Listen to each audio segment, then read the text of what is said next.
Star news Marathi, नवे पाऊल नवी दिशा।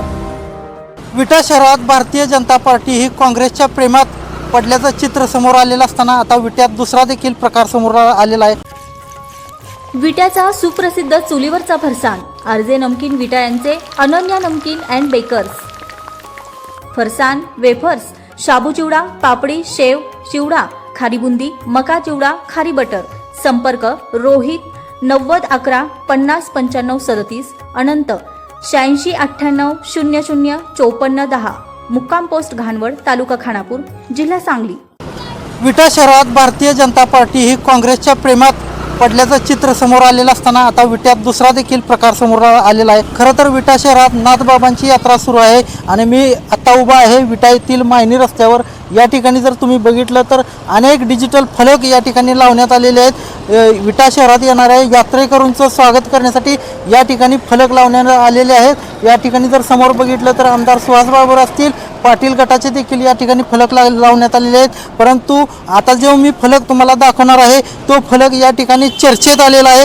आज जर बघितलं तर या ठिकाणी भारतीय जनता पार्टी ही काँग्रेसच्या प्रेमात असताना शिवसेनेची शिंदे सेना देखील ही काँग्रेसच्या प्रेमात पडलेली आहे। आता जर बघितलं तर या ठिकाणी शिंदेच्या शिवसेनेचा फलक या ठिकाणी लावण्यात आलेला आहे। नगरसेवक आहेत, ज्येष्ठ नेते आहेत, नंदकुमार पाटील यांनी हा फलक लावलेला आहे।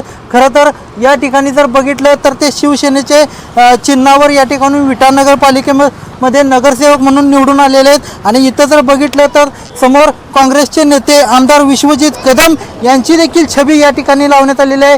जितेश भैया कदम देखील या डिजिटल फलकावर दिसत आहेत। खरं तर 2 दिवसापूर्वी भारतीय जनता पार्टीच्या नगरसेवकांनी काँग्रेसचे नेत्यांचे फोटो लावल्याचा प्रकार समोर आलेला असताना विटा येथे देखील या ठिकाणी हा डिजिटल फलक चर्चेत आलेला आहे। खरं तर विटा शहरात काँग्रेसचं काय अस्तित्व आहे का असा प्रश्न निर्माण होत असताना अनेक नेते हे पक्ष बदलत आहेत आणि हाच प्रकार या ठिकाणी समोर आलेला आहे। या ठिकाणी जर बघितलं तर नंदकुमार पाटील हे ज्येष्ठ नेते आहेत आणि त्यांचे कदम यांच्याशी घनिष्ठ संबंध आहे। तर विटा शहरात 2 दिवसापूर्वी भारतीय जनता पार्टीचा देखील असाच एक फलक या ठिकाणी निदर्शनास आला होता आणि आता जर बघितलं तर शिंदेच्या शिवसेनेने देखील काँग्रेसचे नेत्यांचे छबी असणारे या ठिकाणी डिजिटल फलक लावलेले आहेत। हा विटा शहरात चर्चेचा विषय बनलेला आहे। खरं तर विटा शहरात अशोक गायकवाड हे तसे काँग्रेसचे नेते आहेत, यापूर्वी त्यांचे कदम यांच्याशी घनिष्ठ संबंध आहेत। तसेच या ठिकाणी नंदकुमार पाटील यांचे देखील त्यांच्याशी संबंध आहेत। काँग्रेसमध्ये त्यांनी काम केलेलं आहे। ते आपल्या स्वतःच्या सोयीसाठी ते पक्ष बदलत असले तरी त्यांची काँग्रेसची नाळ ही अजूनही कायम असल्याचे या ठिकाणी दिसत आहे। त्यामुळे विटा शहरात या फलकांची चर्चा रंगताना दिसत आहे। कॅमेरामॅन रोहित सोबत मी चंद्रकांत जाधव, स्टार न्यूज मराठी, विटा। आपल्या परिसरातील लेटेस्ट बातम्या पाहण्यासाठी स्टार न्यूज मराठी YouTube चॅनलला आत्ताच सबस्क्राईब करा।